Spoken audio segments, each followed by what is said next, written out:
2007 ஆண்டு T20 உலக கிண்ணம், 2011 ஆண்டு ஒருநாள் உலக கிண்ணம், இந்த 2 ஆண்டுகளிலும் இந்திய அணி உலக கிண்ணத்தை வென்றபோது அந்த அணியிலே இடம் பிடித்து விளையாடியிருந்த சுழல் பந்து வீச்சாளர் பியூஷ் சாவ்லா தன்னுடைய ஓய்வு செய்தியை இன்றைய நாள் அறிவித்திருக்கிறார்.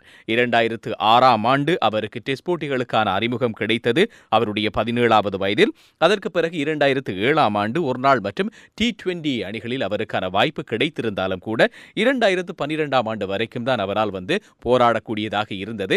அதற்கு பிறகு அஸ்வின், ஜடேஜா இவர்களுடைய அந்த ஆதிக்கத்துக்கு பிறகு இவருக்கான வாய்ப்பு குறைந்து போனதன் காரணமாக அவரால் கொஞ்ச காலத்துக்கு தான் விளையாடக்கூடியதாக இருந்தது.